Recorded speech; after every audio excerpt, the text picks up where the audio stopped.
Call the Planning and Zoning Commission meeting of Wednesday, March 2nd, 2022 to order. If you're planning on speaking, please get a little slip of paper, list your name and address and everything, and give it to the young lady back there. The Planning and Zoning Commission is an independent advisory body of the City of Ames City Council. Planning and Zoning Commission members are volunteers of the community and not part of the city administration. The commission is responsible for the preparation and adoption of the official comprehensive plan of the city and gives advice and recommendations on matters involving amendments to the zoning ordinance and the historic preservation ordinance and guidelines, subdivisions and annexations, master plans, and major site development plans, and developments within the Ames urban fringe areas. As an advisory commission, we welcome all comments and questions. We make our recommendations based on code, the facts presented, and input from the public. If the proceedings become lengthy, we may ask that comments be focused on new information not previously presented. You may speak only once on an agenda item. If you wish to speak, please fill out a speaker information card and present it to the recording secretary. We ask that you come to the microphone to speak so that all comments may be recorded. Please state your name, address for the record prior to making any comments. The order of the proceedings for each item on the agenda will be as follows. City staff will present the staff report regarding the agenda item. Commission members will have an opportunity to ask questions of the city staff.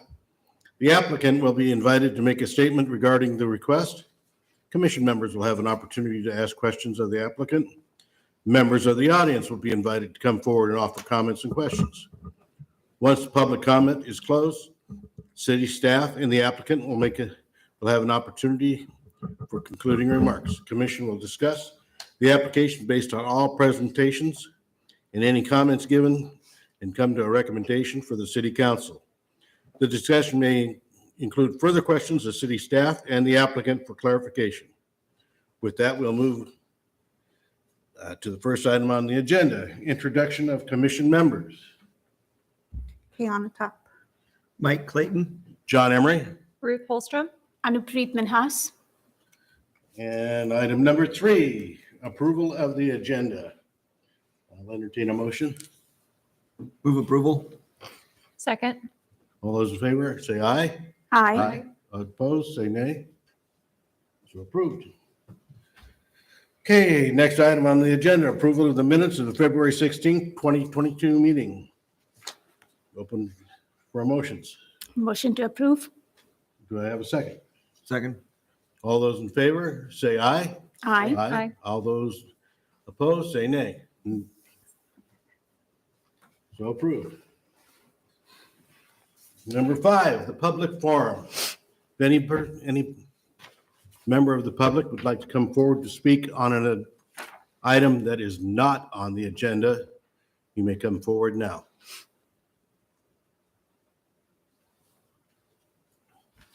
Seeing none, we'll move on to item number 6. Public hearing for the rezoning property at 3210 Cedar Lane to floating suburban residential low density with a planned unit development overlay. Ansley development. Is city ready? Good evening. The case before us tonight Your is mic. is it not working? Oh, I think it's working. Can anybody hear him? it's better. If you're closer, it's better.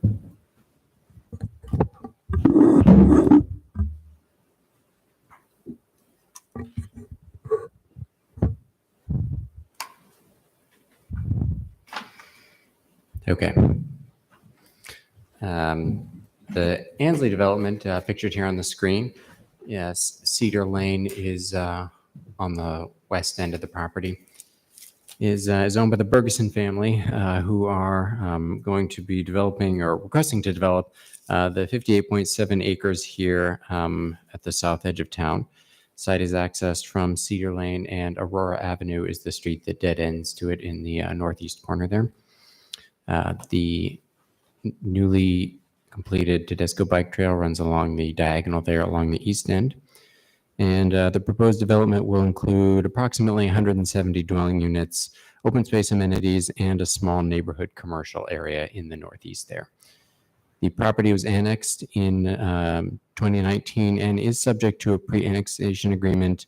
I bring that up because the owner has agreed to buy out the rural water provider, which is one of the conditions that I'll get to at the end of the presentation.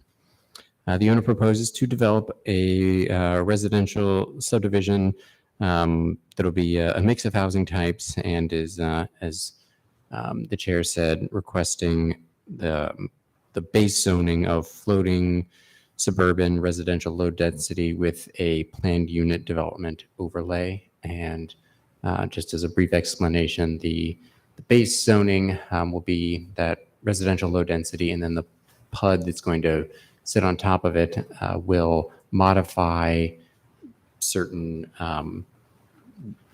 conditions of that base zoning. Anything that the PUD doesn't directly address will default to the base zoning, and then we'll get to some of the differences here. The proposed PUD allows for flexibility in lot patterns, uses, and in certain development standards. The PUD also requires, the regulations of the PUD require common open space and amenity areas, along with a description of the uses and design details. The master plan accompanying the rezoning will identify the range of uses and the layout of the site in conjunction with the PUD. And this is the existing zoning map, zoned agricultural, which is our base zoning district. And this is page taken from the document that was included on the website, showing an overlay of the, or showing the layout of the development. So the developer intends for Ansley to be a mix of housing types, traditional single family, which are there in the blue, the cottage court homes, which are there, the ones that are clustered there in the center, Most of them are an orange, except for the ones that are in yellow that are on the edges that have slightly different conditions. And then townhomes, which are there in brown. Each townhome larger lot will contain a cluster of townhomes that will all be on one lot together. Dispersed throughout the site are communal open spaces and stormwater management areas, which are designed to be integral to the project character. You can see there is an existing detention pond there to the right, which is to the north, and that will still be a detention facility. It will be reshaped in various ways. The larger cottage court area in the middle does have a communal space that will serve as the open space for the surrounding homes. So each of those is intended to have a pretty tight setback, and then there will be communal open space within the middle. Many of these properties will also be served by private alleys and will face onto various other communal spaces, creating a diversity of housing typologies. The applicant has developed a detailed architectural standards to guide the individual home construction for consistency with the PUD. Staff will not administer all of the design detail requirements as they are written in the document. We will be administering setbacks, height regulation, impervious coverage requirements, the normal sort of requirements that are found in zoning. The applicant has a very detailed architectural guide. The staff will not be administering the architectural details. The applicant is requesting several deviations from setbacks, and there's a detailed chart that was included in the staff report. The PUD standards require setbacks around the perimeter of the site to reflect those of the base zoning, which is FSRL. And so the deviations are in interior lot lines. So the base zoning standards for FSRL are 20 feet in the front, 6 or 8 feet on the side, depending on the height. So 6 feet for a single story, 8 feet for a 2-story or more, and then 20 feet in the rear. Corner lots have 2 front yards and 2 side yards. So the setbacks along the street would be 20 feet, and those that are not on the street would be 6 or 8 feet. The applicant will comply with the base zoning around the perimeter. The one exception is on the north side of the site. The PUD does allow for deviations from minimum setbacks at the perimeter only when there are physical circumstances justifying a reduction. And staff finds that and it's actually kind of cut off in here. Let's see. You can see it here at the top there. There is a drainage lot along the north end that will never have development on it. And staff finds that that outlot there used for drainage provides greater separation of lots than typical and is a qualifying physical circumstance and can support the reduced setback along that specific property line. But other than that, all of the setbacks along the perimeter will reflect the base zoning. Are you talking about the very northernmost? Yes, right. Okay. Only right here. Okay. Yep. You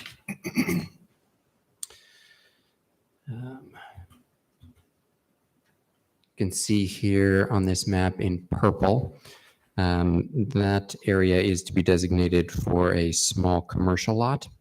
The applicant intends to have a small event space, restaurant or cafe oriented towards the walkers and bicyclists on the Tedesco Trail. And development of the commercial is subject to a future major site development plan. You may remember earlier this year we reviewed, or maybe it was in December, a modification to the PUD standards that allowed for very limited commercial use. And this will be the first project that takes advantage of that change. Approximately 35% of the development will be open space. This will come from the large retention pond and from several shared green spaces in the center of the development and at the south end. The neighborhood is designed to take advantage of the new bike trail. It is oriented, several homes are oriented towards it, as are the open spaces. And the site does abut existing and planned city infrastructure.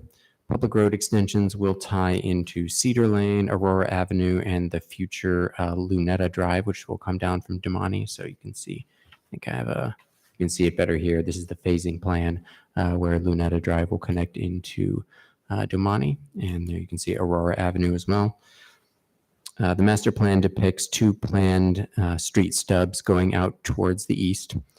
The applicant intends to use private alleys and courts to serve the clusters of housing with the main roadway connections through the development as public streets. Improvements to the frontage of Cedar Lane are necessary with the development of the site, and they are identified as conditions of rezoning. Staff does recommend approval. There were a number of what we consider to be pretty minor clarifications that are listed there with the recommendation, staff recommendation, and there were several conditions as well. And I'll just go over those conditions briefly. That the first one is that the applicant shall initiate and complete the buyout of the Xenia Water Service. That's the rural water service provider. Completing that territory transfer prior to the preliminary plat approval. The second one is that prior to the preliminary plat approval, including improvement plans for Cedar Lane that include dedication of right-of-way, sidewalks, and street paving, and the development of the site shall not occur until the City of Ames has approved a subdivision plat for the site. And I can take any questions you have. Where's the commercial area up there? Is that the phase 2? No, It's easier to see on this plan. Yes, it's the purple there in the, down in the lower end. correct, yes. With the north is on the right here, but it fits better when you turn it sideways. Yeah. Mhm. Okay, I understand along the north side why the setback, you can change the setbacks. But why are we changing the other setbacks again? We have the code. So why are we trying to change them again? Well, that is the whole point of a planned unit development. The point of it is that it's kind of a trade-off. The applicant can request to make changes through the PUD, which is zoning, and then the idea is you're getting things back. So staff feels that we are the city is getting things back in terms of architectural design and open space and layout and other improvements that the applicant is making. So Ben, what is the typical open space requirement for a just standard FSRL zoned property? Hang on, let me flip there. For a lot or for a development? For a development? 10%. Okay. 10% common open space. Okay. Do we know how much roughly it might come to when you include open space, non-built spaces on a lot, plus all the additional required open spaces in the development? Do we know what percentage it constitutes of the total development? So you're asking Like common open space plus private open space? yes, Like yards? yes. Because if you look at the way the staff report is written, we've been given the total building footprint and then total built surface on a lot. Am I getting the terms right? So then based on that, plus the additional open space that is provided in the development, it comes to almost, out of the 58.7 acres, it comes to almost 20 odd acres of open space, I think. Mhm. So that's about 1/3.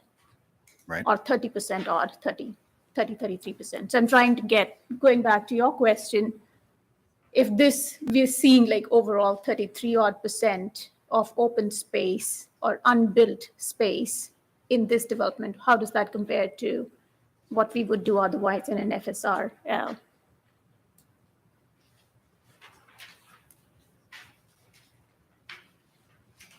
So I don't know that we have that calculation.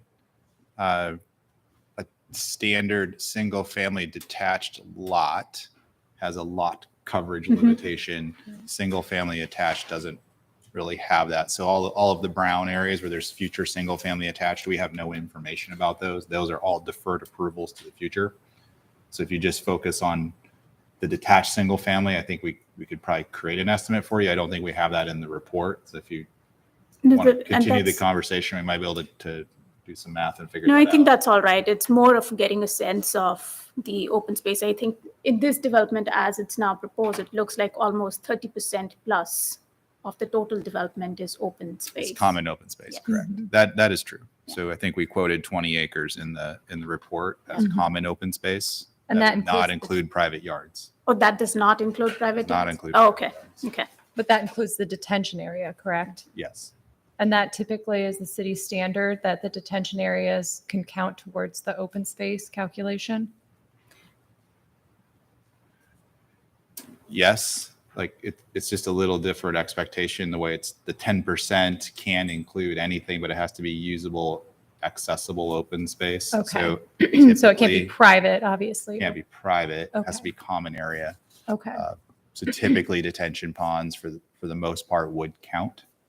okay, Usually you have to include some kind of trail system or something that makes it accessible. okay. So that would be that would generally be necessary. They have one there with the pond here, so that would typically get counted towards your percentage in a standard development. I think we can follow up with this. So let's look at the triangle at the very southern edge of the project. That's included in the 20 acres, I believe. And the way this is depicted here, that wouldn't necessarily meet the standard FSRL definition because they don't show any ability to use or access that triangle. But as open space, it is open space. So it kind of depends on how sometimes we're measuring usable open space. Sometimes we're just measuring literally undeveloped space that is open. Okay. So then the open space that's available to all of the public or just, To the residents of the development, you can dedicate public space. So if you dedicated a public park, it would count towards your total. But otherwise, it has to be available to at least the residents of that development okay. So as commonly usable area. okay. So with FSRL, that 10% that's required, is that, again, public, open to everyone or So I wouldn't just- use the word public.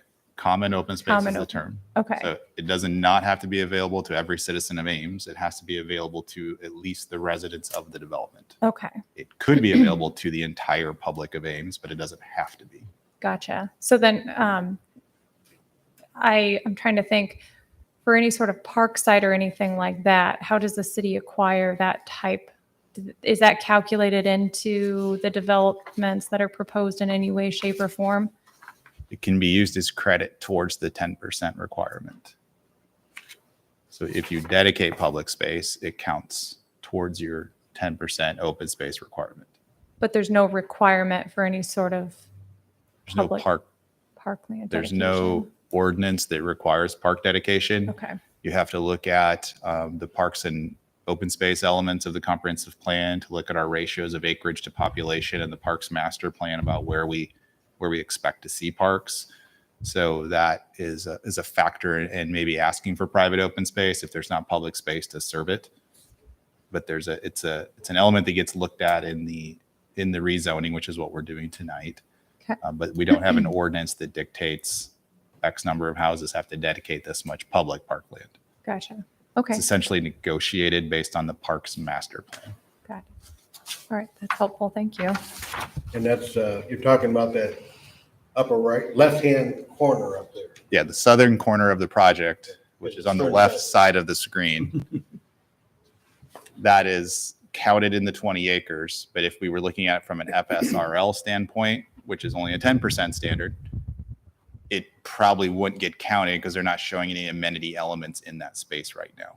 Not that they couldn't create a community garden or something else that would then make it count, but in this plan, they're not depicting it that way. But there is access to it on that little cutout there. Arguably, yes. So they're not meeting a standard by us quoting the 20 acres. We're just telling you there's 20 acres of open space. Okay.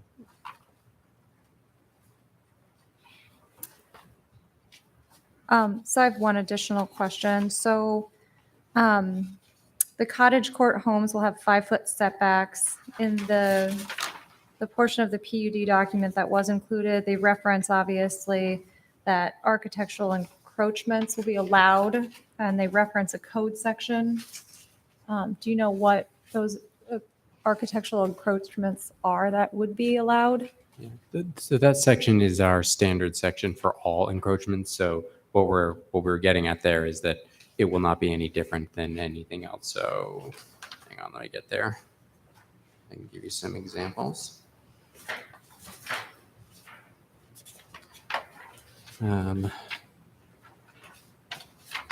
That would include things like steps leading up to a door. So- Steps leading up to a door. Okay. Would be allowed to encroach, or a mechanical unit, or a planter box, or an eave, or a windowsill. Okay.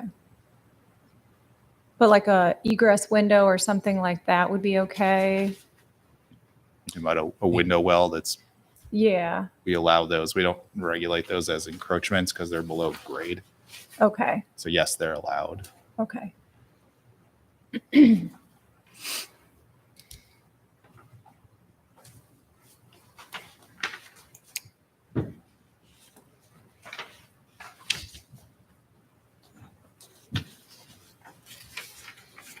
So if you're trying to get back to Commissioner question about comparing it to FSRL, I think this table here is where you would probably start to look at this.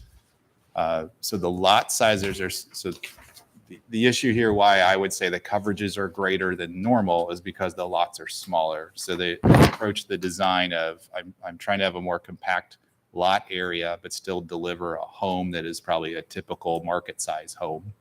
So we would, on a standard lot, limit a building to 35% coverage and total impervious on a site to 60. So they've decreased the minimum lot size here from 6,000 to 4,000 square feet.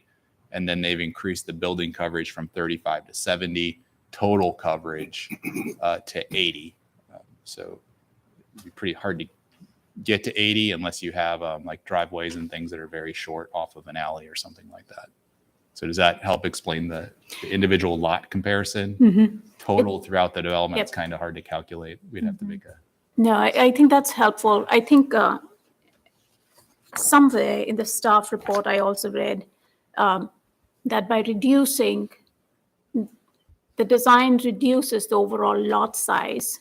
And so the overall open space that's available on individual private lots is reduced, but that is made up for in the available open spaces on the development overall, right? I think that was mentioned somewhere. I don't know if it was from the staff side or the applicant side. To that, trying to get to where some of those open spaces are provided. If I look at just the phasing plan, is it more on the southernmost end then, that 20 acres that the bigger space that we are talking about, or is there more accessible open space available to the residents within the development? And that might be a question for, I don't know, for the I think they can address it as well. applicant. But Sure. Let's go back one diagram that you just had, the illustrated master plan. This one. Yeah, I think this gives you a much better sense of the project than the lot layout master plan. So I think I would say that not everything on here is an obligation of the developer. This was provided to give you an illustration of their intent. So, it's a little hard. This helps illustrate the intent, but it's also not regulatory. So if you see all of the features around the stormwater pond, those are not necessarily required because they're not depicted on the actual regulating master plan. Just like in the triangle at the south, you see kind of a wooded area and I'm not sure what that is, but a plaza or circle down there. That's not in the regulated plan at this point. So that area isn't necessarily obligated to be that way. So this illustrates intent, but there isn't necessarily a promise to do everything on here. So I think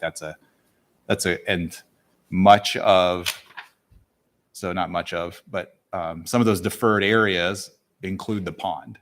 So the major site plans that come in with that's left to be designed. That's why this illustrates intent, but it's not actually approving everything that's to come in the project at the same time.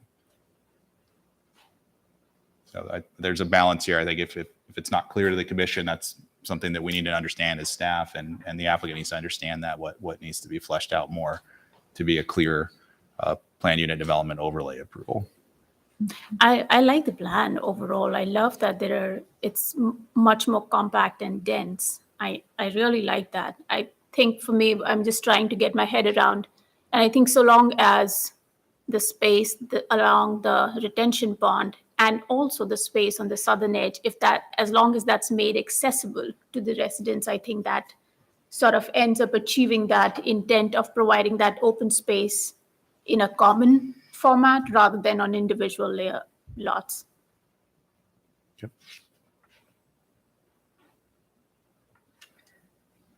Can city staff maybe speak to the minimum landscape area is 40% for FSRL for the Ansley developments proposed to be 20%? That just mean Yes. And minimum landscape area, grass is landscape area. okay. It's how our code calls open space. In other Okay. codes, you might say, open space as opposed to impervious coverage. Okay. So it's always perfect. the antonym of maximum site coverage. Okay, that's helpful. Thank you for clarifying that.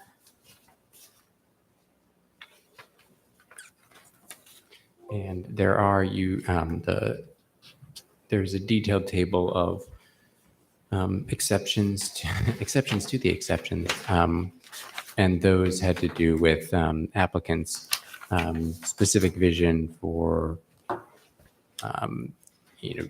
different areas. So you can see some of the front setback ones. Let me flip back to. You can see some of the exceptions to setbacks. For instance, were having to do with some of the entrance roads here for the visual effect that the applicant was attempting to achieve, where there are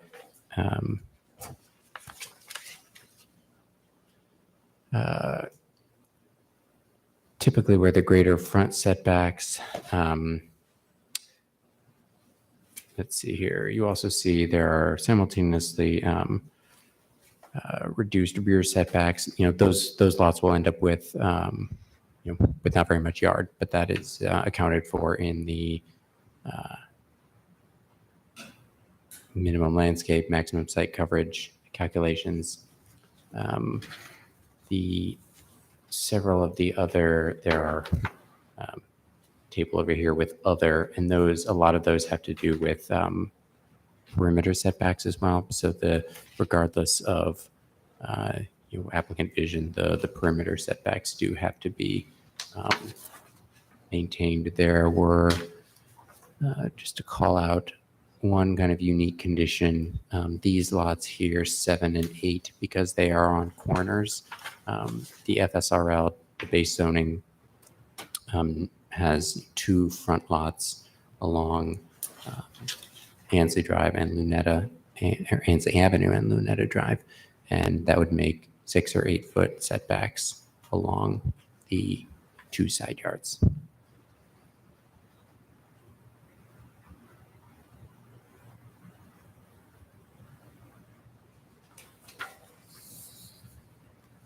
Can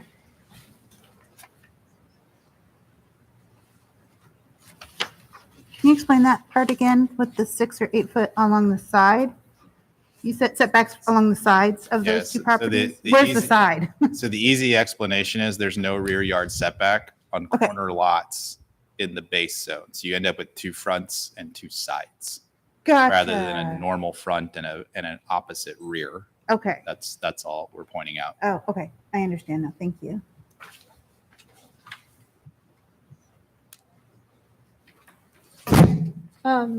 So out of curiosity, up in kind of the northeast side with the property that's adjacent, I think to the Damani development. Damani. Damani, thank you. Do you know what the amount of space they're stating, like where looks like the street kind of ends to the north and then the adjacent property line there? You're talking here at Lunetta Drive? No, like further to So the on Aurora? east. So the little, obviously there's a little cul-de-sac there that comes in. Do you know how much, like roughly speaking, they would be allocating for on the other side of that cul-de-sac between that and then the property to the north? Are you asking the distance from the property line that is right here to anything that would go on this brown lot 123 right here? No, I'm saying to the north. So there's that street that's right there. And then, like I said, there's a little sliver of space. You're talking about So, setback right from the there. road to the current boundary of the site? Yeah. Adjacent to, I believe it's the Damani site. Because there's I believe one of the depictions showed like a lot kind of button up right against.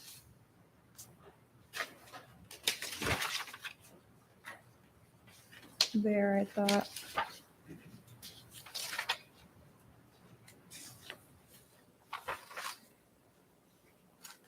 Yeah, the phasing plan. They're showing a couple of lots to the north along Aurora. Again, that's conceptually based, I'm sure, but I was just curious. I can't remember if we had seen a plan. So these lots are you talking about the ones on Yeah. Aurora? These are apartments Okay. that are already developed. Okay. Those are existing. The plan for Damani is these are going to be single family lots here at the southern end. There is actually a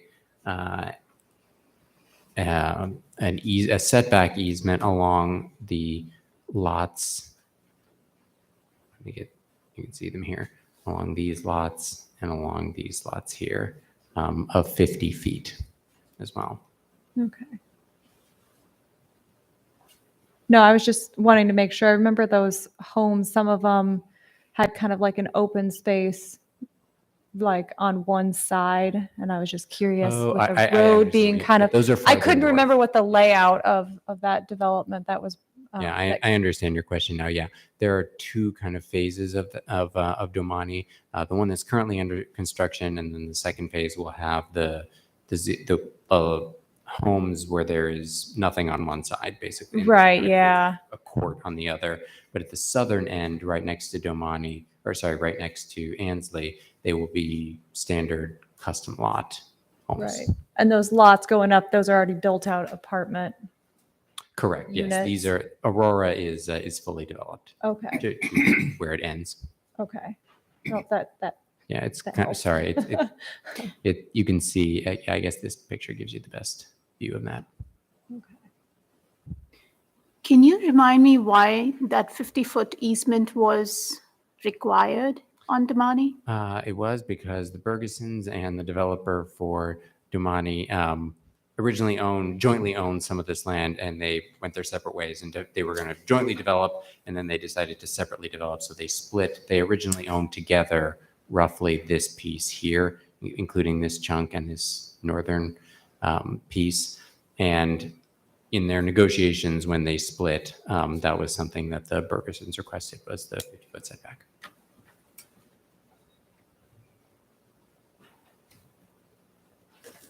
So if we were to go back to the lot layout, the 7 and 8, I think, is it the one? 6, 7, and 8 that abuts Damani, that already has a 50-foot easement or a 50-foot open space sort of between the property line and the first building facade that you would see on Damani side. Correct. So you would have that 50 plus the 6-foot side yard setback that is being asked through the PUD for 6, 7, and 8 lots, right? Not for 6. 6 does not. 6 is a standard lot with its frontage on Ansley Avenue, and so it has the Gotcha. standard Okay, setback. 7 and 8 would have the 6-foot plus the 50-foot separation then. Correct, because they are corner lots. Mhm. Okay.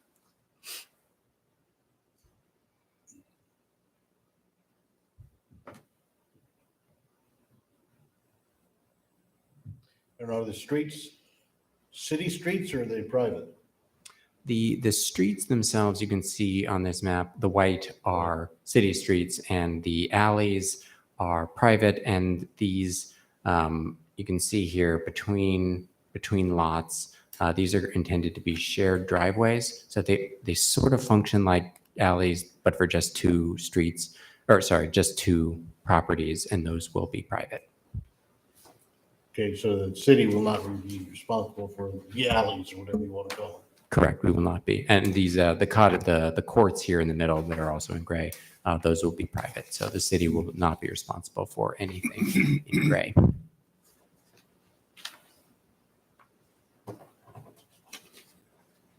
But the city will be responsible for that cul-de-sac along north side just off Aurora.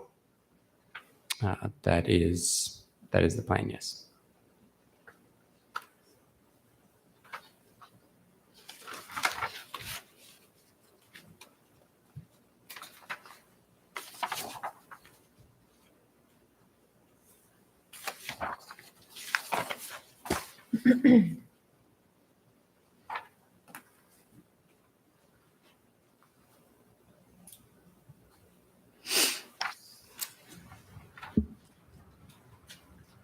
Anybody have any other questions for the city at this time? Not now. Okay, at this time, we'll have a developer or applicant, whatever you call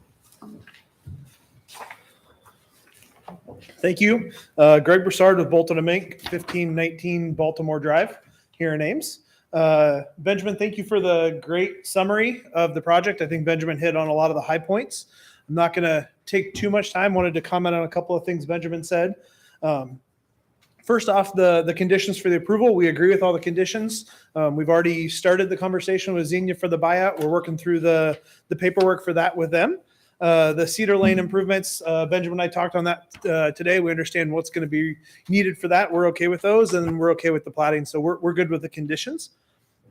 To address or answer some of the questions or conversation that I heard going on during the staff report that you guys had on the south end. So on the triangle, we're not really showing anything in there, but the goal is that will be usable space for the community. We're not quite sure what that is. We've talked through community gardens, pollinator areas, natural native plantings that the community can come out and see. So it's still kind of being flushed out, but the plan is that will be active, usable, open space. And with the trail right there next to it, we think there could be some cool interactions with people coming by as well. For that, one thing that we did like to request that would be a change from what you've seen and what was submitted.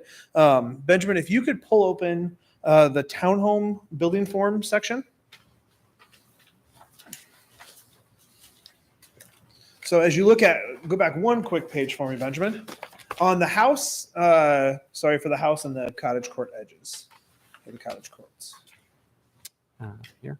Nope, on the first building form page. Oh, Sorry. I'm sorry. So one thing you'll notice on the house in the cottage court edges, down at the bottom, we did request the normal FSRL standing is 3-story. So we left it at 3-story with a 2-story accessory building, looking for like maybe a garage with a workshop or a granny space above it, something like that. And then if you go to the next page for the cottage court and the townhomes, the cottage court, we once again asked for the 3-story and the 2-story. What we'd like to request or an update is on the townhomes. We would like to request those to have the ability to take those to 3-story as well. We caught that after the fact. We do apologize for that in the document. So we wanted to bring that to you right away, and that would be following standard FSRL zoning. So we're not asking to change from the standard zoning. We're just asking to put that one back to the standard zoning. So that would be one change, just so you guys are aware of it. There was I guess there's any questions on that. Otherwise, I can keep going as well. So Greg, you'd be looking for 3 stories for the maximum building height and 1-story or 2-story for the accessory building on those. What we would do is, I think the plan for those would be 1-story for the accessory buildings on those, because those will be garages. Casey, would that be? I'm looking at Casey and she's shaking her head. Yes. So 3-story for the buildings, 1-story for the accessory buildings on those.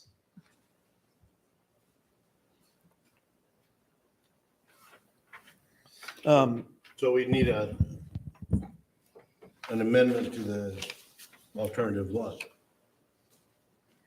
We could place an additional condition, essentially.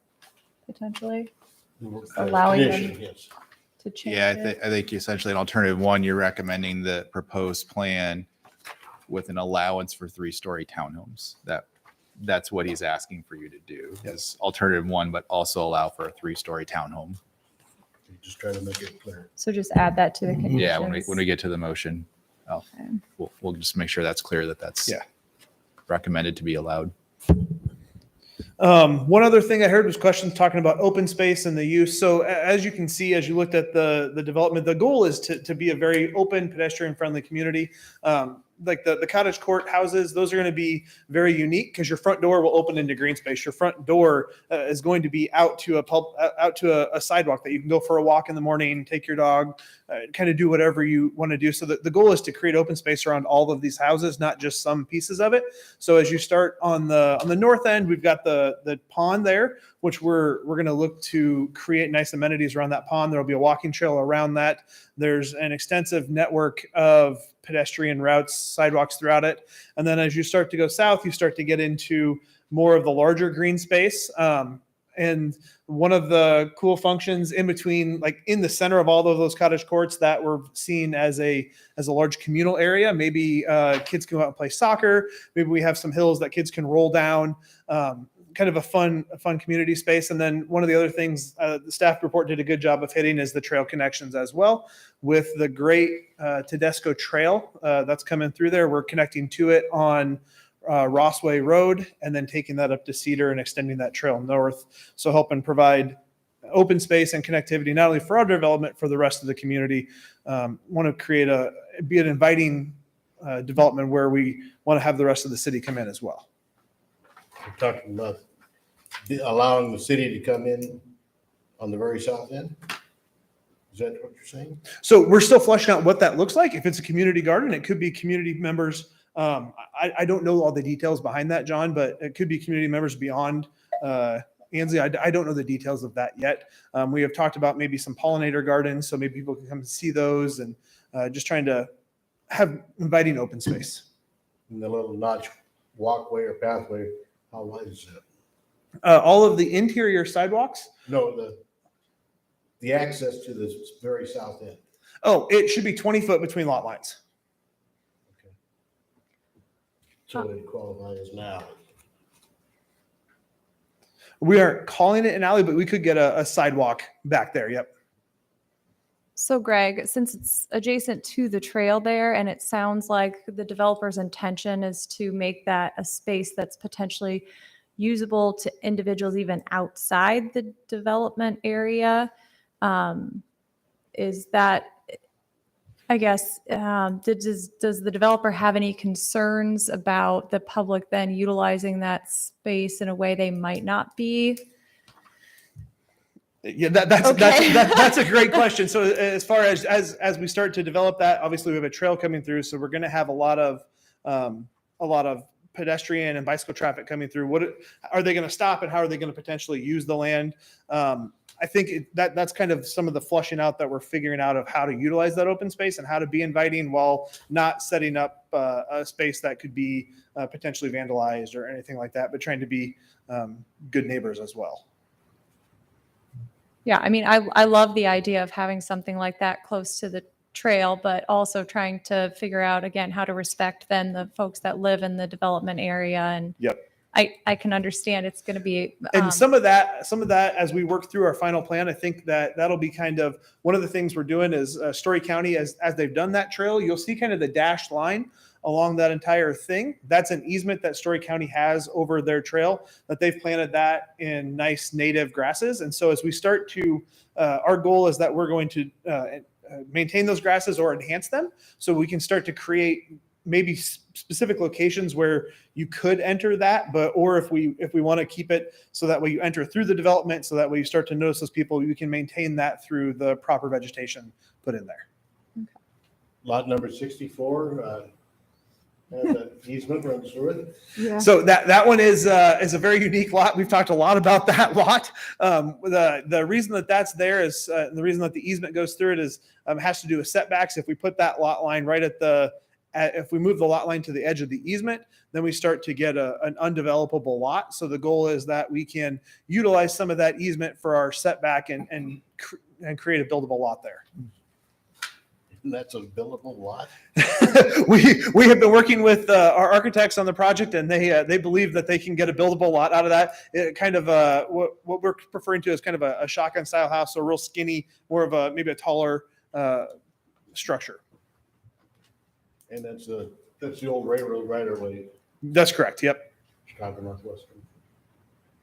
So Greg, I didn't see this necessarily in here, but just curious because there is quite a bit of open space and quite a bit of like private alleys. Are they planning to have an HOA or something that outlines how those are maintained essentially? There will be an HOA that will maintain. They'll take care of your snow removal. They're going to do the maintenance on it, so the HOA fee will help pay for that stuff. And then along with the HOA, Benjamin briefly alluded to it, the Ansley will have a development review board as well. So kind of an architectural standard to review all houses to make sure that they're in compliance with their architectural standards for the development as well.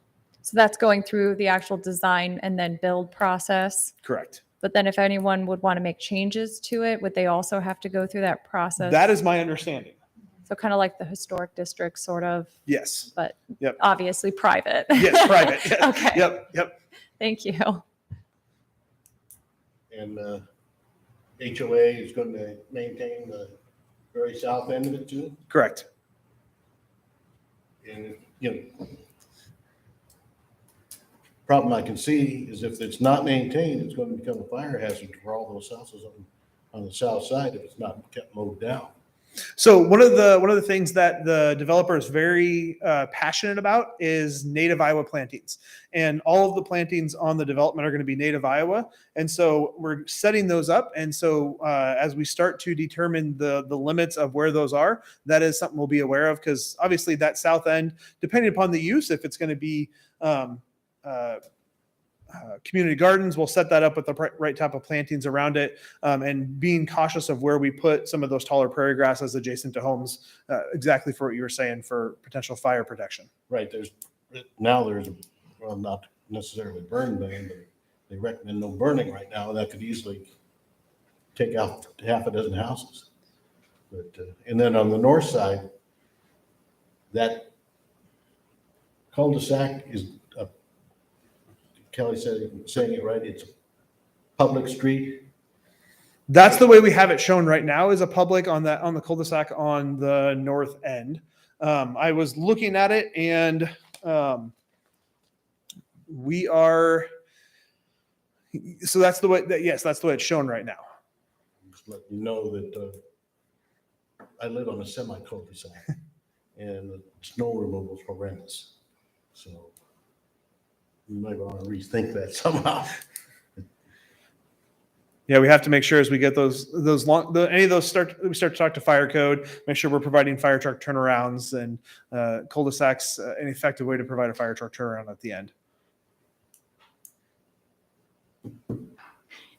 Do you know if the design team or the owner for the property, have they been in communication with the developer on Damani as this is being fleshed out? So we understand the requirements of what Damani has as far as their setbacks, and we've been working within those limits. There has been a little bit of discussion as far as at the beginning of the project, but not kind of once they separated and went their directive ways, then kind of each project is a standalone project at that point. Okay.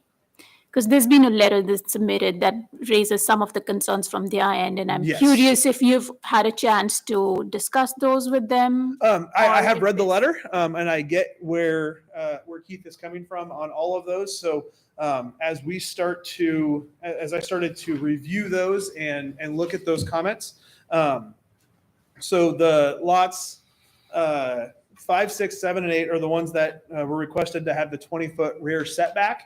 So lot 5 and 6, 5 won't have it because of what Benjamin talked about, the fact that it backs up to the drainage way, Right. that one would be waived. 6 would have that because it's on an exterior, so you'd have a 20-foot rear yard setback. And then 7 and 8 would be treated just like a normal Right. corner lot in the city of Ames, meeting the FSRL standards for that lot on on the exterior of the subdivision.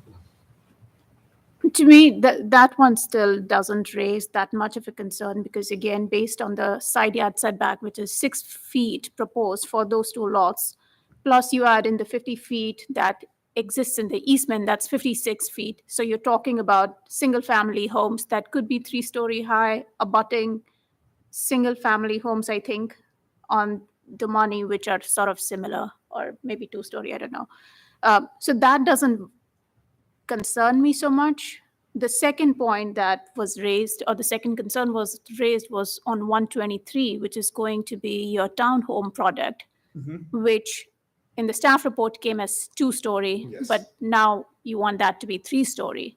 So that would be a 3-story building with, does that have a 50-foot easement as well on that Correct. north-south? Correct, yeah, it's With a along both, 50-foot easement and then a single-family home, right?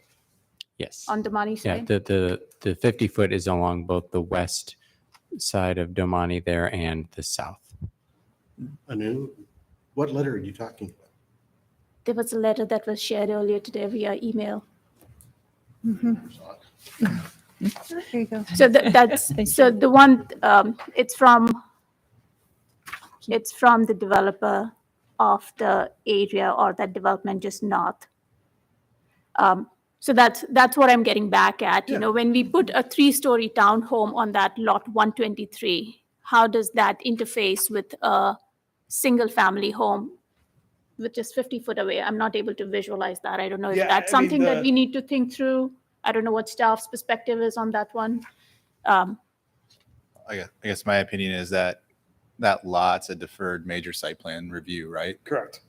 So you're not effectively setting the design of that lot with approval of this plan, because that whole site has to come back for individual detailed review.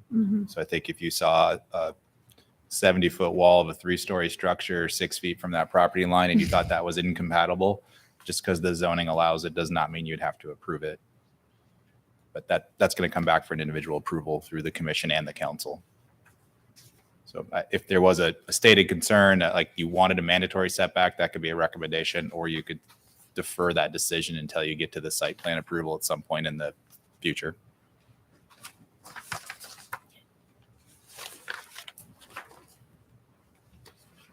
Would the developer and the owner be open to considering a 2-story structure limit on just the site 123, on lot 123? I know that can be discussed down the line. I get that. Yeah, we'll have I'm to. just curious. I need to talk with them and Okay. find that out. I don't know that answer right now. We don't have to make that decision today. Well, we can put that in there under a condition too. I don't know if we want to put, it's going to come back for a site plan review again, so I think the commission can talk about it, but at that point, I think. Remember that.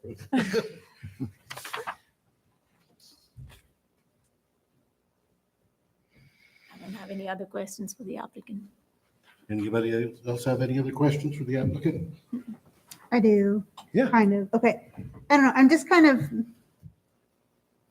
I just have like, I don't know. I'm just a little uncomfortable with it just because, okay, so when we go back to looking at the south, that south section that might be, have native plants on it, is there any way to like, for us to guarantee that something like that does happen? Because I know we have your word here, but that doesn't mean you have to do anything later on. And I'm just wondering, I don't know. And then I the other part of that, the southern part there that kind of bothers me is, okay, so it's right on the trail. So then you're going to have people that are not from the neighborhood, which I would probably be like one of them, going on the trail. And then I worry about conflict with people that live in those houses claiming that they are the only ones to be in that space if other people can be in that space or not. I don't know. I guess I'm kind of a little bit on the sociology side of things lately. So, and then the commercial section, which was on the east side in the pink, that's the second phase that you're going to put in. So yeah, that would be. Yeah, or Yep. purple.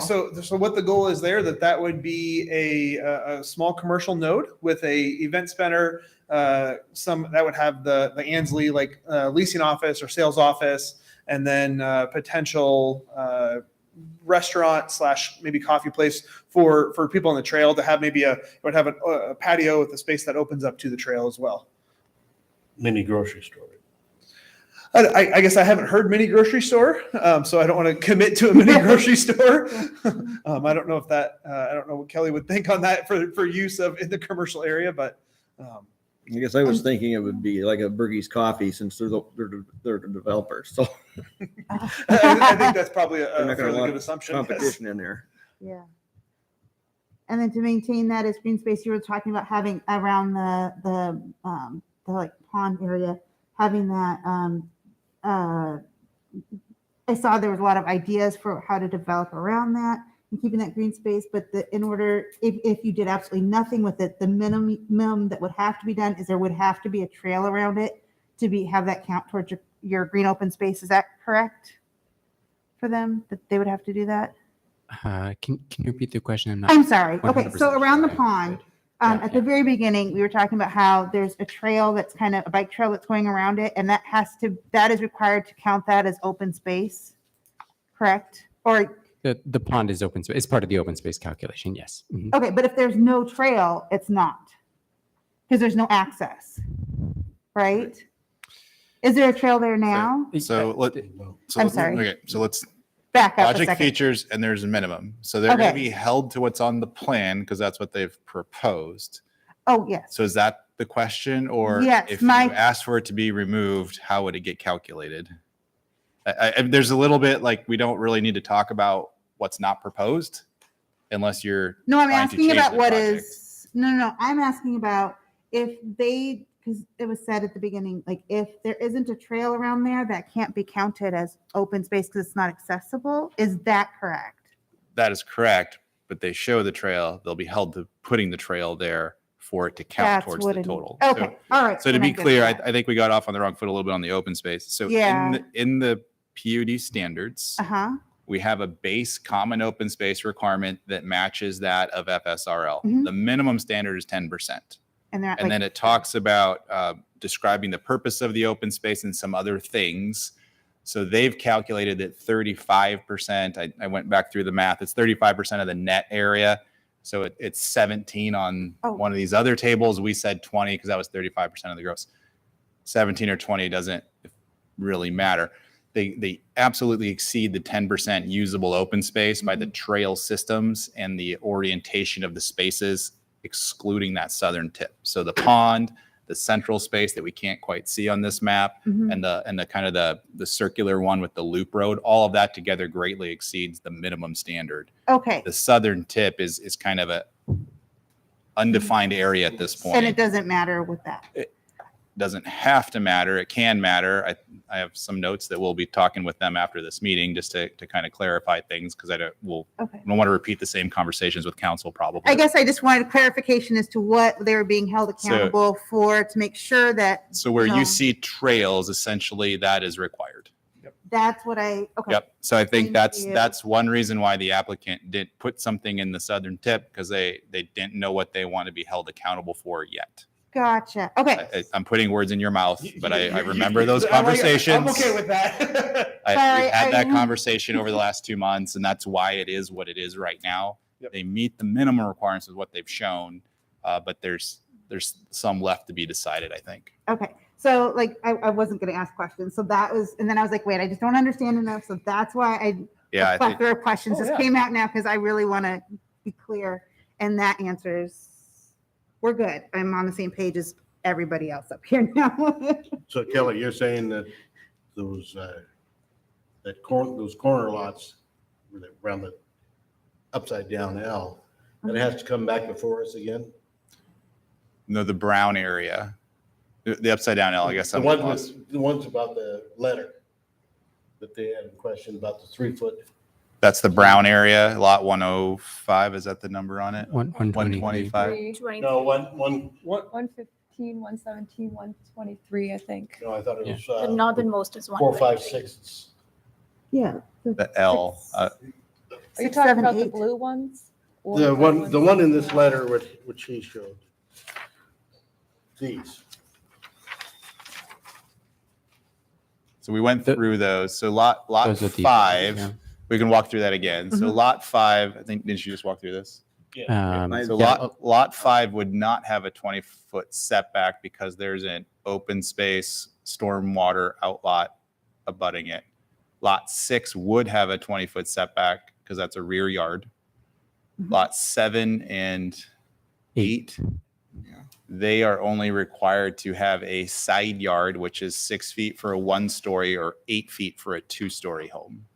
What if they did a That's what I'm saying, if they 3-story? wanted a 3-story. Not there. They can't have a 3-story. yes, they can.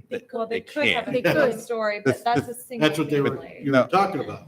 No, so the 3-story is for the townhomes, the brown areas that have to come back in the future. Correct.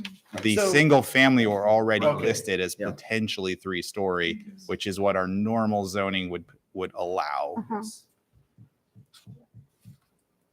Okay. And then we have, the city of Ames has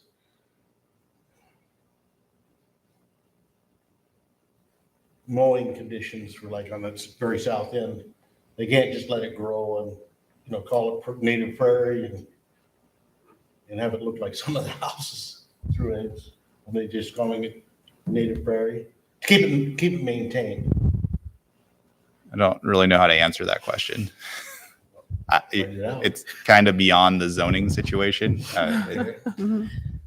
Native prairie is an allowed landscaping treatment. So if that is what it is, that is completely allowable in the city of Ames. We allow prairie on anybody's property. There's no height limit to prairie anywhere in the city. Well, and the city has areas too that they maintain as native kind of. Yeah, we do too. So, Right. So we do not have a vegetation height limit. And if we did, we would accept prairie plantings from it. And then 64 it will not have to come back to us? Lot 64, That's the thin one one. that butts That's- up against. Correct. That would have to, right. That would be a detached house. It would just go straight to building permits. So I did want to clarify the one comment about burning. You have to get approval from the fire department to do burning. So if you do have a prairie planting and you're going to burn it, you do have to get clearance from the Ames Fire Department to do that. I'm You just talking about can't. a unplanned burn, something just catches fire off somebody's hibachi off the back. If that gets into a prairie area, it just goes nuts.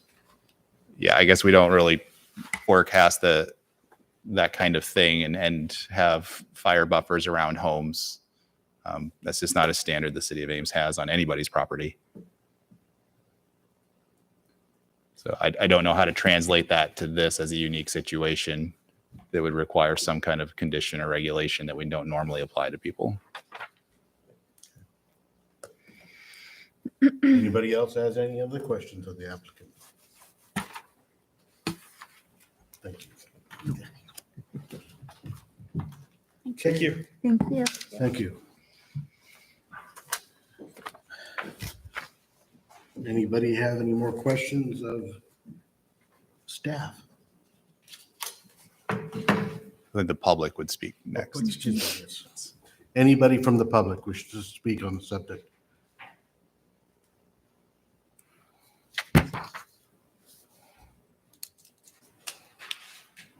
Keith Arneson, 4114 Cochran Parkway. And you And filled I'm, out a form, gave to her? I did.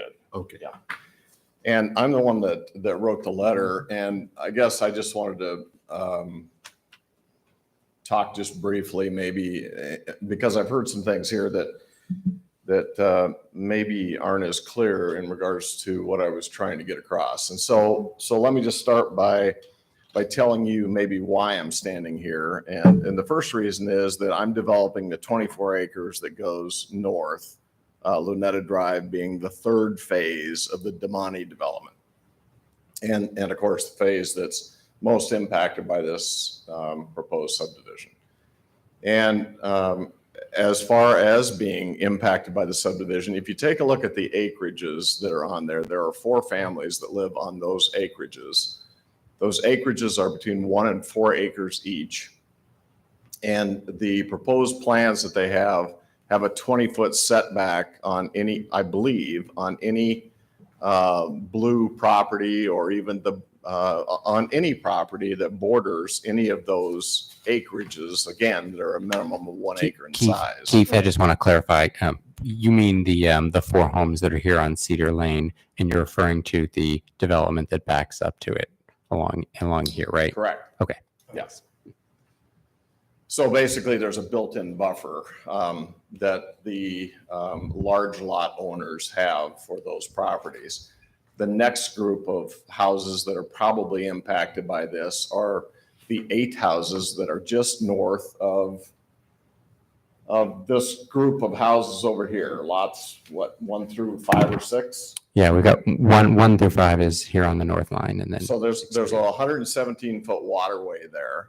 And then you start the rear yard setback for the houses. There are 8 houses that back up to that waterway. So that would be the next most impacted group that I would see. The third most impacted group would be the apartment buildings where the commercial space is going to be on Aurora. And those are 2-story apartment buildings. The city intentionally, my understanding, phased the Aurora apartment complexes from 3-story to 2-story. In anticipation of single-family development where Lunetta Drive is labeled there. So that brings us to me being impacted as a landowner for the 3rd phase of Damani, which again shows Lunetta Drive. This probably isn't the best. Can you go back to the colored phasing? Yeah, the phasing thing There. that's on there. So you can see lots that are on Lunetta Drive that are proposed for single-family homes. And so when I walked in here tonight, when I wrote the letter, it was my understanding that there was a request as part of the PUD to have a unique neighborhood, and the neighborhood would have certain characteristics. And the characteristics of all the blue houses, which I believe there's 72 blue houses, 4 which we've talked about a significant amount of time tonight. But on those blue lots, the houses are allowed to be 3 stories tall, and every one of these homes is designed to have a detached or attached rear garage or ancillary building. And those ancillary buildings are 2-story. Yeah, could be 2-story before the roof line. So I guess what I'd like to ask you all to think about when you're thinking about this development, and you're thinking about where you live in the city, I would like you to think about how many neighbors you have that have a 3-story property looking down in your yard with a 2-story ancillary building or garage. So as you're thinking about that, I thought that we were dealing with perhaps 100 doors out of 170 houses that might have that capability. And then after a few minutes ago, we heard that no, that wasn't the case, that everything you see here has the capability of being 3 stories. The majority of which can still have a detached or attached ancillary building in the rear yard. The defining characteristic of this neighborhood, as I understand it, is garages in the rear, no garages in the front, especially on the 72 houses. So there will be a 1 to 2-story garage in a rear yard with living space or something above the 2nd story, if that's how they choose to use it, sitting 5 feet from a property line. So again, now think back to the fact that you drive around town or you live in your own home, and you could potentially have a neighbor that builds a 3-story home with a 2-story ancillary building in the rear, 5 foot from your rear yard. Now, I don't know how you would feel about that particular concept. So what I wrote in my letter and what I'm on record as saying is I support this development. I think that Ames needs interesting choice for the people of the community. I'm trying to do that myself in Damani, certainly not as esoteric as this, but in my own way, I have tried to bring some character into the community and the things that I build. So I'm pleased that this is coming forward. I support the overall concept. What I asked for was the opportunity to have the row of houses that bordered my property have the same concessions given to the large lot owners that happen to be within the community already, the 20-foot. And in addition, have some consideration given to the fact that you're trying to phase, just like you're phasing the apartments on the lower portion of this, phase from a 3-story building to a 2-story building with a 1-story garage in the rear yard. I'm only asking for that on a max of 7 lots. These 7 lots out of 170 houses does not seem to be that excessive to me, and it still allows them to do a 2-story house and a 1-story garage. Does not seem to be that onerous.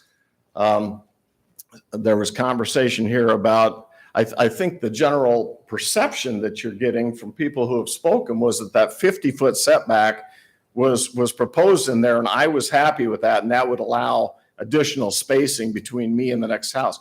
The Bergeson family insisted on the 50-foot setback. I in no way agreed to that, thinking that it was okay to have a 5-yard setback on their property. That was never my intention. I think if they were speaking honestly about it, they would say the same. So those are my comments. I have severe reservations with an entire subdivision allowing 3-story properties, especially with the bulk of them offering 2-story ancillary facilities in the back. Beyond that, I'd be happy to answer any questions you have.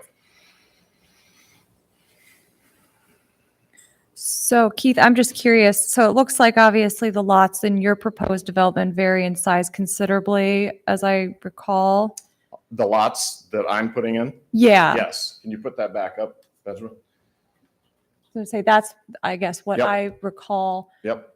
And so I guess I understand your concerns for sure. However, given that your own development has a variation of lot sizes and setbacks, I guess I'm having a hard time digesting where it's okay.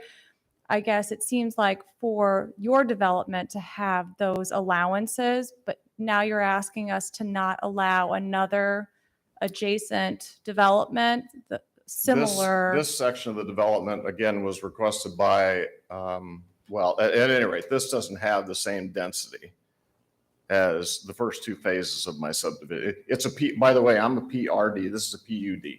There's a significant difference in green space. Significant. What's the difference in the green? If you look, we could pull mine up if you'd like, but I have considerably more green space open to the community. Gotcha. A PUD, by its very nature, increases density. Had the PUD been available when I developed, which it was not, I would have asked for it. But I used the only tool that was available at the time, and that was a PRD. And the PRD, for the most part, maintains a similar density to conventional development. You just take the individual yards and you dump them into communal space. Mhm. So you're saying your development, you believe, provides more than the 35% that they're proposing with all of the open space? Is this 35? On net area, yeah. Without private, 35% common area. That was the whole conversation about the triangle to the south. All I can say is a PRD development is different than a PUD. And I guess back to your original question, my first 2 phases are dense and more in keeping with this. This lot, it was made very clear by the Ansley developers, they did not want that particular type of development to come into their abutting area. That's why you see this configuration of more conventional lots.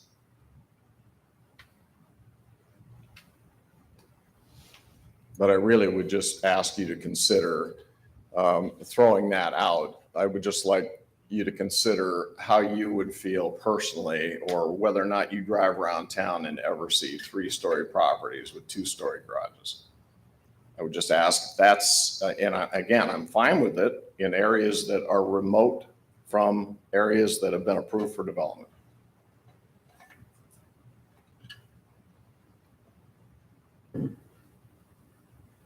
Anything else, sir? Thank you. Anybody else wish to speak on the subject? Just a quick comment. I just want to bring up the fact that there's You are, oh, Casey Bergeson. Just hold on. Sorry. Applicant has a rebuttal at the end, so public comment still. Not your turn. Oh, Sorry. I take it she's part of the. She's part of the development team, Okay. yes. So she'll have a Any chance to other people return. from the public wish to speak on this? Okay, the public comment is closed. City, So the applicant has a chance to respond to public comment. So now it would be her turn. Now, I was going to Okay. ask if the city staff had anything else to add, and then I was going to ask the applicant. Or just- do the other way. Applicant next. Yeah, We don't have any, that- we don't have, that is- that is we what- don't have anything to add. That is what your notes tell me. Nothing to add. Okay, applicant, do you have anything else? so we do have a Again- Please identify sorry. yourself Okay. and your address. Casey Bergeson, 2513 Suncrest Drive. Names. So we do have a 40-foot height restriction. So I guess I don't really understand the argument between 2 or 3 stories. Because if it's 2-story, we could make it 40 feet if we wanted to. And then I just think the fact that Keith is able to build a 3-story house on those 3 or on those lots as well, I feel like we should be able to do the same. So that's all I have. Okay. Do you have anything else to say? No? And city staff has nothing else? I have a question. I have a question for you. So on the I'm over here, sorry. On the 40-foot height restriction, is that on the house or is that on the garage potentially 2-story structure? It's on the home, Okay, and the ancillary structure is So she's referring to the base zoning district, which they're not proposing to change, is oh, yeah. feet high. Yeah, no, I just wanted to clarify because the gentleman, he brought up that that people might have like a granny living space above the garage that's 5 feet away from his property. So His- accessory buildings are different. They're in a different section than the base zone. They have different rules. The principal house is allowed to be 40 feet or 3 stories, whichever is less. Yes, That's- saw that. That's a typical house. Uh-huh. Accessory buildings, Benjamin, correct me where I'm wrong. On a property with a 1-story house, an accessory building is limited to 1 story. On a property with a principal building that is greater than 1 story, so 2 or 3, the max height of an accessory building is 20 feet. 20 feet. Okay, right. That is the base. That's the accessory building development standards. That is correct. Also, it's on the page that I just was. Sorry, you said 20 foot is the max So height. you're saying that that is all the taller that they'll be able to have? So so base code for a detached accessory building with, if it's on a 2-story lot, is no greater than 20 feet. Mhm. It's really 80% of the height of the principal structure, but no greater than 20. So if you were really tall 3-story house, you're still stuck at 20 no matter what. Okay. Okay. And they're stuck at 40 for the houses itself. Yeah, I right? mean, 40, no one builds a 40-foot tall Well, no, house. That but I'm the just reason saying. the reason it is that is how we measure height is around average grade. So if you were on a hill and you had a walkout basement, that would change your height, even though from the front it doesn't look like it's a 40-foot tall building, but in the back it might. So that's why our height standard is 40 feet. No one really builds a 40-foot tall house. Well, yeah, okay. I just wanted to make sure I'm on it. Okay. Thank you. He answered it. I'm just wondering how much that would impact. Any other questions from the commission? Can we ask staff a question now? You can. So it sounds like what Keith was alluding to, those two-story apartments to the north. Was he correct in saying that city staff had pushed from? So it was a little different than that. The whole site was originally proposed to be high density zoning, and we said we wanted medium density zoning as the transition. So there is a high density apartment component on the east side of that development, and then the other side is the FSRM. FSRM allows for 50 feet and 4 stories. I don't believe we restricted that, but the way the developments came in, it was nowhere near that. I think there were 3. Some of those might be 3 stories on Cottonwood. I don't think the ones on Aurora are. So yeah, the zoning was the buffer. I don't think there was a height limit added. Okay, thank you. And that's because RH allows for very large, intense buildings with very little setbacks. That's why the zoning was important in that case. And then the FSRM also would have required a 10-foot landscape buffer between single family and medium density. So that was another reason that the medium density zoning was added on the boundary with predicted single family homes, was that there was a mandatory 10-foot landscape buffer also required. So that's in existence right now. Along the back side of those, yeah. Okay, but not to the south. I'd have to look. I'm not sure that it was. I just remembered on the west side because at the time we were looking at this, it's possible we didn't have the whole idea of the Bergeson Area property kind of- and how it was to be annexed or non-annexed understood. So Gotcha. I'd have to look if there was 10 feet on the south side. Okay, no worries. Thank you. The FSRM, excuse me, zoning does allow for up to 4 stories or 20 feet tall in that zoning district right there on the west side of Aurora. Okay. Right. Any discussion between commission members? I came in with this. It's a fabulous plan. I love it. I love the different housing styles, the different lot sizes, how dense it's getting, everything. The last few minutes, I seem to get a little shaky with this, but it's interesting to me how I'm curious how you figure this out in terms of built-up area.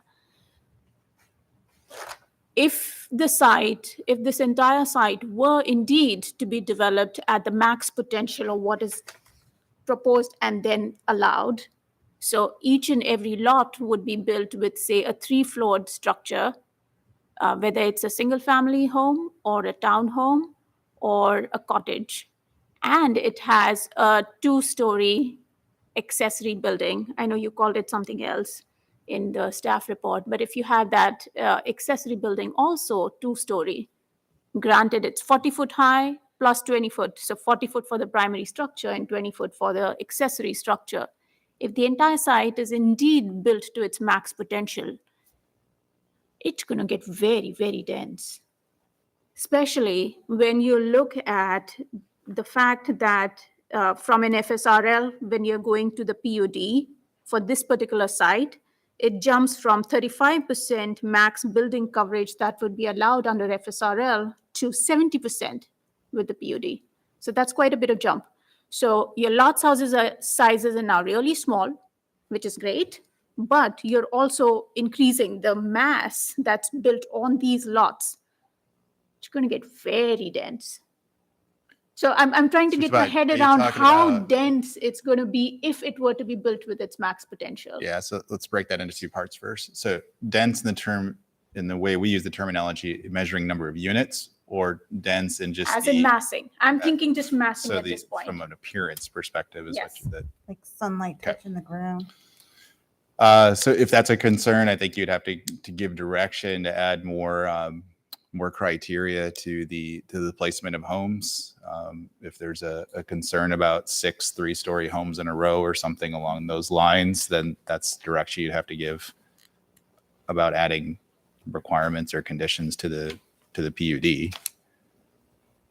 I think that I don't have the calculations you're asking for about comparing kind of that open space lot area when you take into consideration that you've made smaller lots, so you have a higher percentage of coverage, and then how does that relate to the amount of common open space? Like, I just can't give you those numbers tonight if that helps. No, But you're and saying where the footprint of buildings are.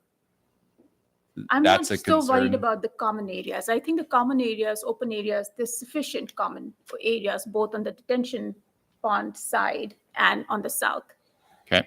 And I'm fine with whatever, even the layout right now as it's shown. I don't know how close you are to this being your final layout. But what I'm thinking is, again, even just if I assume this is the final layout and build it out completely to the max potential, it's going to get a very dense city feel to it, which I am assuming probably is not the direction you will go. But it is allowed if you decide to go that route. To that extent, I'm trying to figure out, just as when we look at the PUD, when we are applying PUD standards onto your base zoning, how do we look at that threshold of how much we will allow to increase in your PUD, or how much flexibility do we allow in the PUD when you compare it with what's allowed in the base zone? I mean, it's intentionally unbridled. It's a case by case review. Someone has to propose to you. This is why it's a PUD. There's architectural illustrations. There's a deferred commitment to architectural design on those lots in the future that aren't single family homes. When we created this, it was flexible and up to each case by case review. So there isn't a maximum number of deviations or a percentage change that's permissible. It can be wholly different. What we are regulating is that the density of units has to be considered with the base zone. You can't use the PUD to increase total units beyond what was predicted, but you can definitely have more the appearance or the concentrate, I should say more of the concentration of structures. That is definitely an allowance that can be more intense in the PUD than anywhere else with how it's depicted.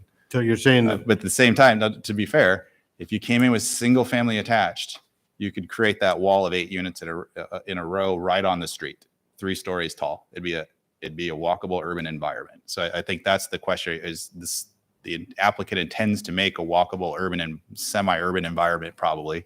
It's not as dense as what I would consider a true urban environment, but they're trying to have that housing setback flexibility to make a tighter pattern of homes. There's no doubt that's their goal. Mhm. So I think this is where it gets hard to compare the PUD to the base zone, because our FS standards are already super flexible. You can build 10 units per acre in a base FSRL zone. No one else allows that. It's just the base to compare to in the first place.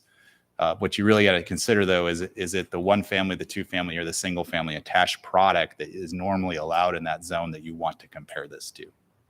I would say they're more of a hybrid. They're trying to combine all 3 ideas into a plan under 1 zoning district, and their density we're predicting is somewhere in the low 5s probably at the end of the day, which is definitely more than exclusively a detached product, but it doesn't approach medium density either.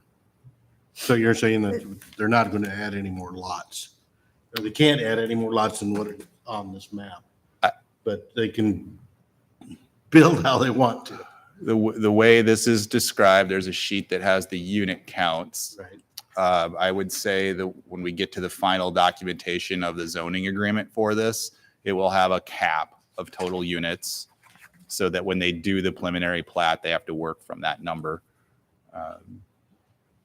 The brown areas, again, they're the little more vague ones, because there's a little bit of a range there that they've described for those, because they're coming in at a later date. And anytime in the brown ones, you can amend the plan with each of those future approvals. So it's not as important to lock those down, because they're future amendments essentially to add those buildings back in. So I think you just, as a commission, you have to consider what's proposed in its totality. What are the positive attributes? What are the trade-offs? But there's not great guidance in the PUD overlay about what's acceptable. And that was intentional. It was to have as much flexibility as possible to consider case by case situations. And I think I'm not gonna say more. I mean, aren't we also trying to, as the city of Ames, we're trying to just an over broad view of everything is that we're trying to attract more industry and having more jobs here, and then that increase, but we have to have the housing for that. So that means we have to have denser communities to accommodate that, right? No? I I mean, don't, long I don't term, think they're a not one-to-one beginning. relationship. We have to have Okay. land area to provide housing. Yes.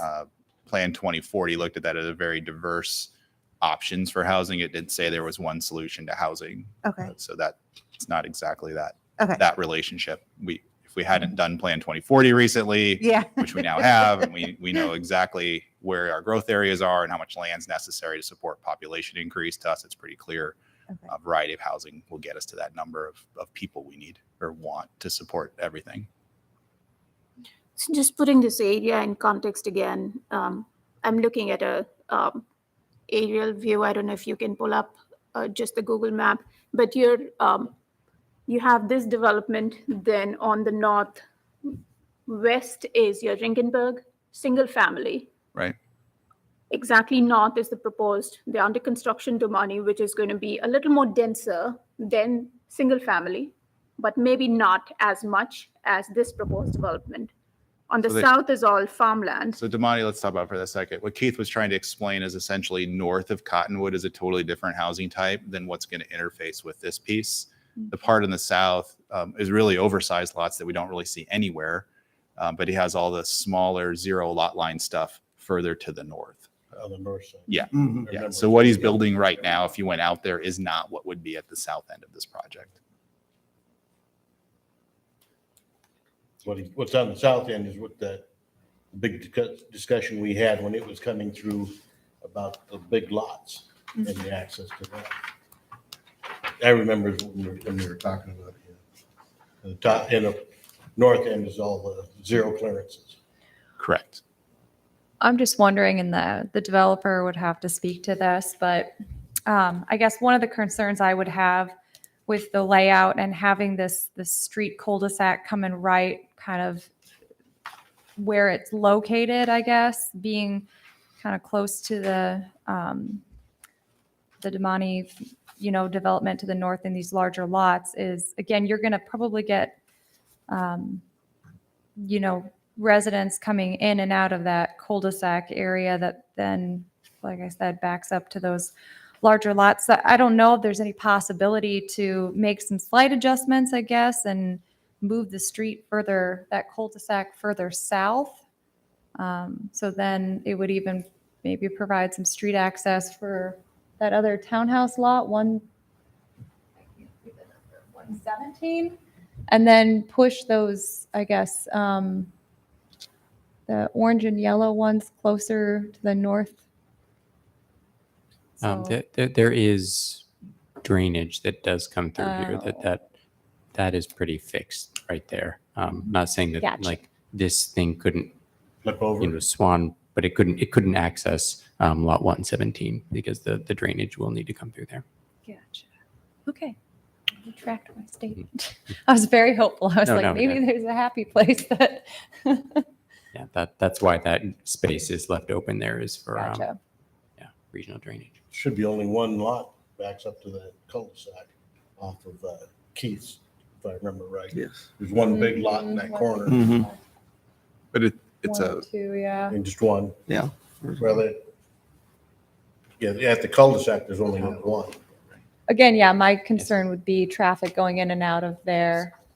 so to be clear, Okay. it's one lot, but it can have multiple townhomes on it. Yeah. That's what I was saying would be decided in the future. That I can't read the lot number on that. 120. 1, 2, 3. 123 will have to come back for an individual approval for whatever configuration of homes are on it. The other 4 lots would be detached single family, and they would be allowed to just be constructed on those lots. Well, again, I definitely understand some of Keith's concerns. I do think some of it could potentially be mitigated through landscaping and other buffering. But like I said, I was hopeful that there was a possibility that some slight adjustments could be made, but that doesn't sound like it is maybe an But, I option. mean, the developer has to react to your guys' recommendations. Right. So Fiona, any other comments or questions? Mike, No other comments? Ruth? I think I made mine clear. I am kind of nervous about, again, just that north edge there. What, the north edge, The one, two, one, two, northeast edge with the cul-de-sac that goes oh, in there. cul-de-sac. Yeah. So, but again, I think some of that can be handled at the site plan sort of review step in the process that could potentially help mitigate any big concerns potentially. Yeah, Oh, thank you. I've liked the plan. I really like the diversity it's providing, both in the housing styles and the footprint it's going to occupy, and all of everything about it. I think it's great. It's where it's starting to interface with the adjoining developments is where I think it gets. Number one, that's kind of where it gets a little bit tricky for me. Number two, if I think that the entire development is indeed built to its full potential, then I think it becomes a little too Heavy. heavy in terms of massing. I'm assuming that is something that the developer might be able to address in terms of how they are picking and choosing the footprint that goes on each lot and trying to achieve that. At the end of the day, you want to sell those lots and you want to sell those houses. So I'm assuming you're going to make those decisions to change the footprint, change the elevation, do all of that so that it doesn't become very heavy and very heavy in the mass. So I'm going to give you credit for that. I'm going to respect that you're going to do that. The thing that I think, one of the things that I think might be something that I would want to take note of for the future is definitely that north end the north end along that cul-de-sac that you're talking about. So just the lot at 123. I think the single family lots from 5, 6, 7, 8, to me, I think they're still sort of with the 50-foot easement and the side yard and rear yard setbacks that are now proposed. I think those should still be okay with the 3-story structure. To me, where it's 123, where it abuts a single family, you're talking about a townhome construction that's 3-story high with possibility of accessory building 2-story, which I know you said it would probably be just one, but that to me, that interface where it abuts single family on the north, that to me is a little more concerning. To that extent, I know that will come back in the site plan. The commission will see it. We will see the site plan at a later stage. So I don't necessarily want to put a condition in this rezoning right now, but I think that's something that the commission probably wants to keep track of and see what that looks like and how that interfaces. And if just on that lot, you want to have just a 2-story allowance on 123, while the rest of the townhomes still have 3-story. I don't know. That's something to think through, both for the developer as well as for the city and staff to figure out if that's something that can be done in the future at a later point. That's kind of where I stand. I do like the development. I'm really waiting for a coffee shop at that corner. I'm anxious to see what the commercial development is too there. And I also have a And I think concern about the 123, and I also have concern about changing the setbacks. The setbacks, everybody's going into this, they knew what the setbacks were. I feel the I don't setbacks understand why might we need to work change themselves out. I What? feel the setbacks with the easements might work themselves out. It might not be that big a concern along that north-south on 5, 6, 7, 8, I think. That's why I said it Yes, seems I because you're understand that. talking about a 3-story single family home abutting with a 56-foot to 58-foot setback to another single family. So it's sort of still, in my mind, seems a little okay. It's that townhome abutting a single family. That's where it concerns. I agree. It wouldn't have been okay if the buffer wouldn't have been in. Yeah, of course. Yes. If the It buffer wouldn't have didn't been- exist, then we probably would have been talking differently right now. But the fact that there is a 50-foot easement there, I think makes it a little more easier to work. I'm just out. talking about us always changing the setbacks on everything we've seen go through here lately. You know, But that's the planned unit development. That's the whole point of having a PUD overlay, is that it gives flexibility to everyone involved to do something different, a little more creative.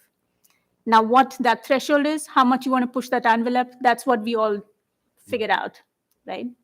And if they weren't providing anything in return for the request of obviously the reduced setbacks, but they're obviously providing, I would say a decent amount of open space. So they're kind of offsetting some of that, reduced setbacks. So I also appreciate kind of, again, the amount of effort into creating something different than a typical development. So I do think that this is something that Ames could really benefit from. So I'm also would echo Anu's concern that I do feel like it could get kind of overwhelming if not potentially done well. So yeah, that's definitely on the developer in terms of how this all gets built out. But I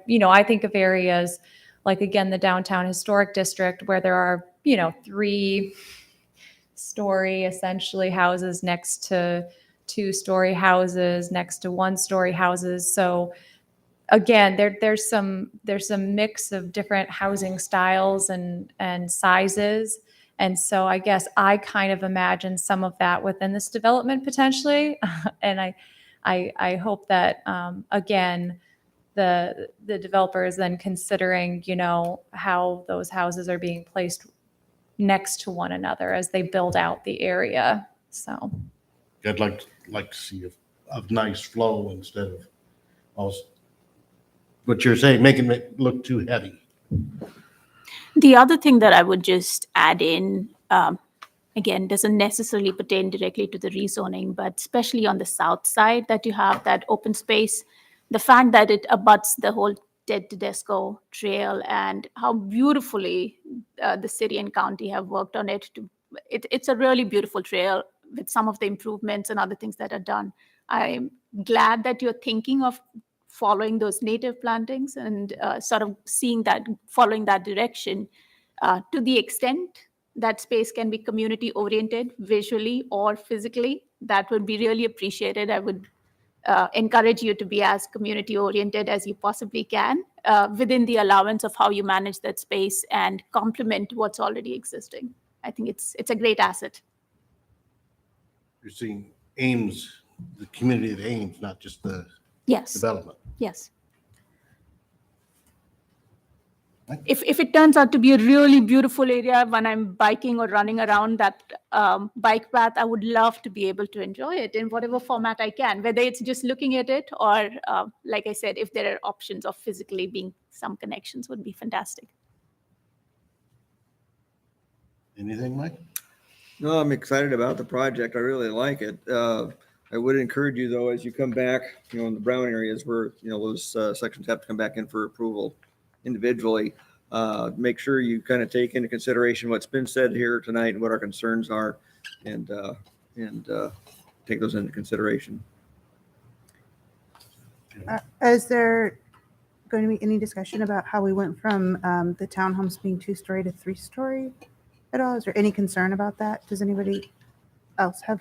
That's allowed in the base zone to begin with. Oh, okay. So So- we're just going back to the base zone. Okay. It's just, I was thinking because you're talking about the density in sorry, my brain is the not base quite- zone allows it. So if we do recommend approval to FSRL with the PUD, then that sort of comes Okay, with, that's why I asked the question because I want to make sure that was just me.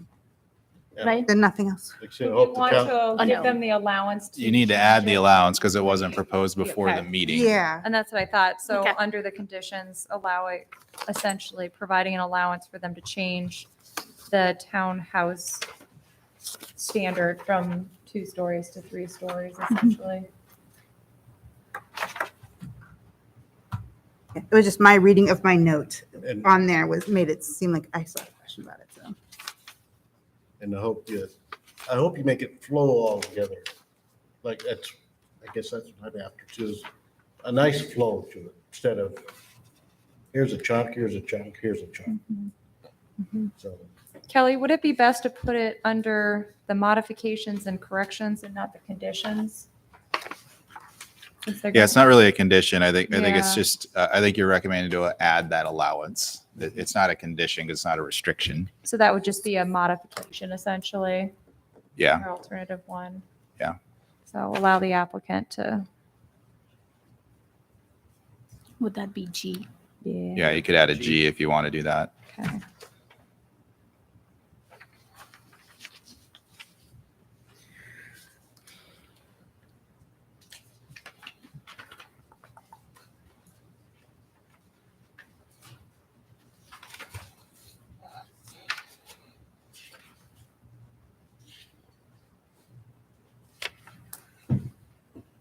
Anything else, Commissioner members? No. Now, at this time, I'll entertain a motion.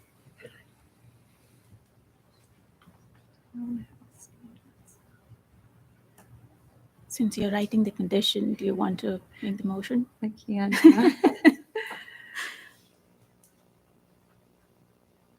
want to make sure I have it clear before I make the motion.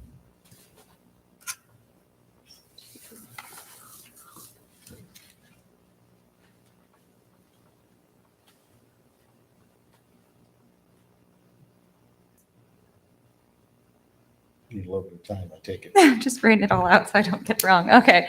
So I would go ahead and move alternative 1. Kelly, do I need to read all of this? Yes. You do, I mean, you don't have to because it's printed. So you can say alternative 1 and add I'll letter add. G. Okay. If that's what you want to do. I think with this one, I'm going to. So yes, I would go ahead and move alternative 1 with the addition of subsection G, allow the applicant to update the townhouse standards to 3 stories versus 2 stories for the maximum building height.